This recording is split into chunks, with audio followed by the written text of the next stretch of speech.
নমস্কার, দেখছেন কলকাতা টিভির সঙ্গে রয়েছে আমি স্বর্ণালী। শুরু করছি সংবাদ। সারাদিন 3 মাস ধরে বন্ধ রেশন, অনাহারে দিন কাটছে এলাকাবাসীর। আলিপুরদুয়ারের গদাধর বনবস্তিতে দুর্ভোগ। 3 মাস ধরে রেশন বন্ধ রয়েছে বলে অভিযোগ তুলছেন এলাকাবাসীরা। অনাহারের দিন কাটছে এলাকাবাসীর।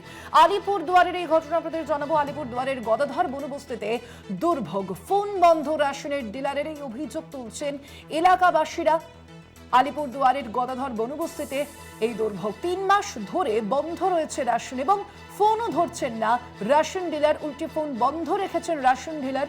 এই অভিযোগে সরব হয়েছেন এলাকাবাসীরা। আলিপুরদুয়ারের গদাধর বনবস্তির এই ঘটনা আপনাদের জানাবো। 3 মাস ধরে বন্ধ রয়েছে রেশন, অনাহারে দিন কাটছে এলাকাবাসী। আলিপুরদুয়ারের গদাধর বনবস্তিতে এই দুর্ভোগ, এমনকি ফোন বন্ধ রেখে দিয়েছেন রেশন ডিলার।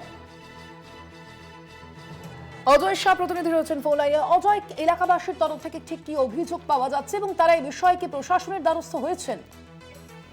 দেখো, আলিপুরদুয়ার জেলার কালচিনি ব্লকের গদাধর বনবস্তির তে প্রায় 300 জন পরিবারের বসবাস রয়েছে। আর সেখানে কিন্তু অভিযোগ উঠছে যে এলাকার বনবস্তির বাসিন্দাদের গত 3 মাস ধরে রাশন দেওয়া হয়নি।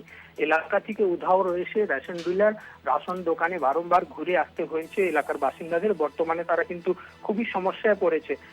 গ্যাসের সমস্যা নিয়ে ইতিমধ্যে তারা কালচিনি ব্লক অফিসে এসে ফুড সাপ্লাই অফিসারকে ডেপুটেশন দিয়েছে।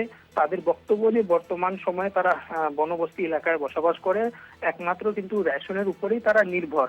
তবে গত 3 মাস ধরে ডিলার এলাকায় যাচ্ছে না, ডিলারকে খুঁজে পাওয়া যাচ্ছে না। ডিলারের সাথে বারংবার যোগাযোগ করার সত্ত্বেও তার ফোন নট রিচেবল বা সুইচ অফ আসছে। এর মধ্যেই বাসিন্দারা সমস্যায় পড়েছে, রেশন পাওয়া যাচ্ছে না 3 মাস ধরে। এরপর তারা ব্লক দপ্তর অফিসে এসে এই নিয়ে অভিযোগ জানিয়েছে। তাদের দাবি যে তাদের রাশন শীঘ্র প্রদান করা হোক। ধন্যবাদ অজয়।